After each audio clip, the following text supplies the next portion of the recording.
Bonjour à tous et bienvenue dans Digital Now, votre rendez-vous du numérique avec Jean 42, présenté par moi-même, Samuel Belik. Aujourd'hui, on va voir un sujet très important qui est comment sécuriser vos comptes sur Internet, surtout si vous travaillez avec et que ce sont des outils business.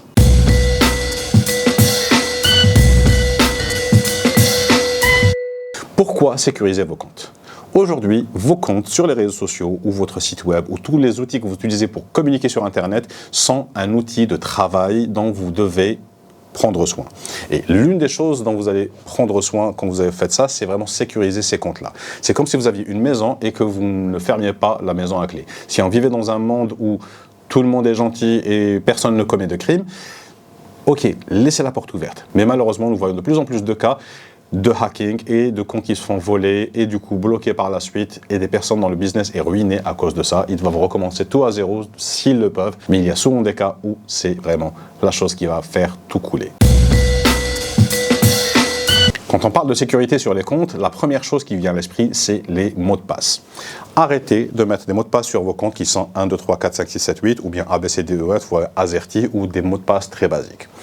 C'est pas pour rien qu'on vous demande tout le temps des mots de passe avec des minuscules, majuscules, chiffres et caractères spéciaux pour rendre ces mots de passe les plus compliqués possibles et éviter d'utiliser des termes qui sont connus ou ceux qui sont du langage commun. C'est très facile de faire du social engineering et de deviner ces mots de passe à travers des questions ou alors des commentaires que vous faites à droite à gauche où on ne se rend pas compte à quel point nos mots de passe sont faibles et très facilement craquables. Il y a des outils sur Internet qui permettent justement de craquer ces codes en utilisant les mots de passe les plus communs et vous ne pouvez pas imaginer à quel point c'est facile de le faire. Donc la première chose à faire, c'est mettre en place un mot de passe complexe et ne pas utiliser le même mot de passe sur tous les comptes. La solution que j'utilise personnellement, c'est utiliser un gestionnaire de mots de passe.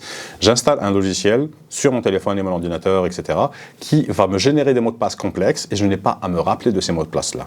J'ai un seul mot de passe dont je dois me rappeler, qui est super complexe aussi, qui est utilisé pour débloquer cet outil-là et qui aussi peut être débloqué grâce à des méthodes biométriques, empreintes, scan du visage, etc. Et cet outil-là, vous pouvez le synchroniser. Alors, il y a des versions gratuites et des versions payantes. Aujourd'hui, cette fonctionnalité est intégrée automatiquement dans Google Chrome ou si vous êtes sur Mac, sur Safari.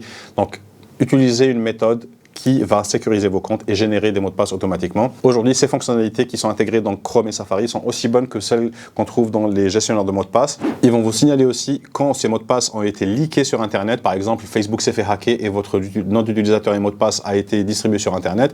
Il y a des sites qui existent, qui recensent ce genre d'activité et quels sont les comptes qui ont été hackés. Et du coup, vous pouvez changer votre mot de passe à ce niveau-là. Donc, prenez soin de vos comptes et utilisez au moins l'une de ces méthodes. Par la suite, on a la double authentification. Donc, ne pas juste utiliser un mot de passe, mais utiliser un mot de passe et une autre méthode pour prouver que c'est bien vous qui essayez de vous connecter. Il y a la méthode avec le SMS. Je ne vous recommande pas cette méthode, bien qu'elle est assez sécurisée. Ça dépend entièrement de la qualité du réseau sur lequel vous êtes. En Algérie, j'ai eu beaucoup de problèmes avec ça, où je ne recevais pas le SMS immédiatement, ou bien je ne le recevais jamais des fois. Aussi, il faut savoir que si quelqu'un a accès à votre numéro de téléphone ou le connaît, il y a des méthodes de hacking qui vont faire qu'on peut recevoir le SMS à votre place. Et c'est foutu. Ce que je vous recommanderais, c'est d'utiliser un authentificateur. Il y a plusieurs applications qui le font. Il y a Google Authenticator, il y a Microsoft Authenticator. Il y en a énormément. J'utilise 3 ou 4 différents pour 3 ou 4 différents types de sites que j'utilise. Et ces authentificateurs vont se synchroniser à vos comptes. Donc pour Google avec Gmail, pour Microsoft avec quel que soit le mail que vous avez sur Microsoft, Hotmail, Outlook, etc. Et pour les autres, ce sont d'autres types de synchronisation que vous allez avoir et ça génère un nouveau mot de passe ou un nouveau code chaque 30 secondes. Il est très difficile de pouvoir hacker ce genre de truc. Au-dessus de ça, il y a d'autres méthodes avec la même technologie mais qui utilisent des clés physiques. Donc, c'est super sécurisé parce que c'est une clé physique. C'est pas sécurisé parce que si vous la perdez, bye bye, vous ne pouvez plus accéder à vos comptes. Et voilà, il faut trouver le bon milieu. Bien sûr, quand on est dans des multinationales ou dans des organisations qui soient plus grandes et que plusieurs personnes doivent accéder aux mêmes outils en utilisant les mêmes mots de passe, il est très recommandé d'utiliser des outils professionnels qui vont pouvoir faire du partage d'accès. Un seul accès qui est donné à l'outil de sécurité pour accéder à l'outil pour travailler et chacun des utilisateurs a son propre accès à l'outil de sécurité qui est indépendant et on sait qui s'est connecté où, de quelle manière et quand pour pouvoir détecter les failles si elles existent. C'est ce qu'on appelle le partage d'accès. Donc pour le partage d'accès, les outils dont j'ai parlé tout à l'heure pour les gestionnaires de mots de passe proposent ces solutions pour la gestion de mots de passe de toute une flotte d'utilisateurs. Et si vous utilisez des solutions comme G Suite ou bien comme Microsoft 365, il y a des fonctions avancées qui permettent justement de gérer une flotte d'utilisateurs et de faire du partage de mots de passe par rapport à certaines applications. Et si on revient aux réseaux sociaux, par exemple, pour la gestion d'une page Facebook, ce que je recommande à toutes les personnes avec qui je travaille, c'est d'utiliser Facebook Business Manager. Donc, pour une agence comme la nôtre, on n'a pas je ne suis pas administrateur sur toutes les pages sur lesquelles on travaille. Aujourd'hui, on a une 50aine de pages sur notre Business Administrator. Si je devais être administrateur dans toutes ces pages, je suis le point focal de faiblesse de sécurité. C'est-à-dire que si quelqu'un hack mon compte, il y a 50 pages qui sont en risque. Ce qu'on fait, c'est que moi, je suis utilisateur dans le Facebook Business Manager, mes collègues sont aussi dedans, et chacun a accès uniquement aux pages sur lesquelles il doit travailler et sur les comptes publicitaires qu'ils doivent utiliser. Et les autres assets, je ne vais pas rentrer dans les détails, mais voilà. Donc, et vous avez un niveau de sécurité, vous pouvez être administrateur, éditeur, modérateur, analyste, etc. Et vous donnez uniquement le niveau d'accès dont la personne qui doit travailler a besoin. Mais du côté de nos clients, ils peuvent être juste administrateurs sur la page. On leur recommande de créer un business manager et de nous donner accès à travers le business manager en tant que partenaire. Deux business managers peuvent travailler en collaboration et s'attribuer différents accès à différentes ressources qui existent dans le Business Manager, que ce soit des pages Facebook, des comptes publicitaires, des comptes Instagram, des Facebook Pixel, des applications mobiles, etc. Donc il y a énormément d'outils qui sont à l'intérieur. Une fois que vous avez votre Business Manager, vous allez aller dans les informations à propos de l'entreprise et là, vous allez essayer de faire valider votre Business Manager, surtout si vous êtes une entreprise ou un influenceur par exemple, vous allez envoyer vos documents pour l'entreprise, le registre de commerce, le NIF, le NIF, les papiers qui prouvent que vous êtes une entreprise légale qui exerce sur Internet. Et vous allez devoir avoir un second administrateur dans votre Business Manager pour avoir de la redondance. Si mon compte est bloqué, au moins il y a quelqu'un d'autre qui va pouvoir prendre le relais. Et tous les utilisateurs doivent être en mode double authentification. Donc il y a plusieurs niveaux de sécurité les uns au-dessus des autres pour pouvoir justement sécuriser les accès à ces comptes et protéger nos comptes ainsi que les comptes de nos clients. Bien sûr, Facebook n'est pas le seul à sécuriser les accès à ces pages et à ces ressources.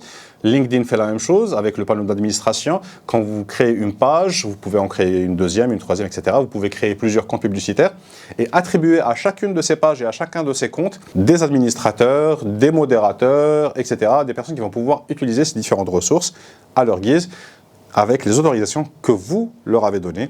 Et bien sûr, vous pouvez mettre la double authentification sur LinkedIn aussi. Vous pouvez avoir plusieurs niveaux de sécurité à ce niveau-là également. Vous avez la même chose sur Google aussi, pour YouTube, pour Gmail, pour tous les outils Google qui existent, et Dieu sait qu'il y en a énormément. Donc, pour ça, vous avez les mêmes fonctionnalités que je viens de citer pour LinkedIn qui existent sur Google également.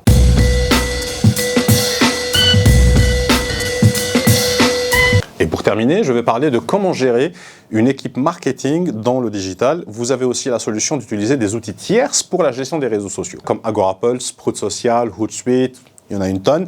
Donc ces outils-là, vous allez pouvoir les utiliser pour accéder à plein de réseaux sociaux en même temps et les gérer à travers une seule interface et avoir plusieurs utilisateurs dans cet outil-là. Et chacun de ces utilisateurs va pouvoir avoir certains types d'activités qu'il va pouvoir faire sur la plateforme. Donc vous pouvez avoir plusieurs modérateurs, plusieurs éditeurs, plusieurs personnes qui vont juste répondre aux messages directs, etc. Vous allez avoir un système de hiérarchie où vous allez avoir, par exemple, si un community manager va essayer de publier quelque chose, ça ne sera pas en ligne avant que son superviseur ne valide la publication ou bien même que le client valide la publication. Donc il y a plusieurs outils qui sont du moins cher au super extrêmement cher, qui sont des outils groupes qui existent uniquement chez des multinationales. Mais ces outils-là existent, vous devez le savoir, et ça permet justement de sécuriser les accès pour ne pas avoir à donner l'accès directement à Facebook ou Instagram. Parce que jusqu'aujourd'hui, Instagram, si vous voulez y accéder, ou Twitter, vous devez avoir le nom d'utilisateur et le mot de passe. En utilisant des outils comme ça, vous pouvez ne pas donner ces informations et quand même laisser les gens y accéder pour pouvoir travailler dessus. C'est pour ça que c'est intéressant. Voilà, nous avons fait le tour et j'espère que vous avez trouvé ces informations utiles. Et s'il vous plaît, sécurisez vos comptes. Ça m'attriste à chaque fois que quelqu'un me dit « mon compte est hacké, qu'est-ce que je peux faire ?» Rien que ce mois, j'en ai eu 3. Donc s'il vous plaît, sécurisez vos comptes. Utilisez au moins l'outil gratuit qui existe dans Chrome, vu que c'est multiplateforme, que vous soyez sur Android ou bien sur iPhone. Vous pouvez avoir Google sur tous vos comptes et gérer vos mots de passe à travers Chrome. C'est super sécurisé, c'est super bien fait et utilisez un authentificateur pour la double authentification. Vous allez me remercier un jour. Ou même pas. Ne me remerciez pas. Juste restez en sécurité. Et sur ce, je vous dis merci d'avoir regardé cet épisode. Si vous avez d'autres questions à propos de la sécurité, laissez-les en bas. Si vous connaissez quelqu'un qui a des comptes pas sécurisés, partagez-lui cette vidéo. Et abonnez-vous pour voir les prochaines vidéos. À bientôt!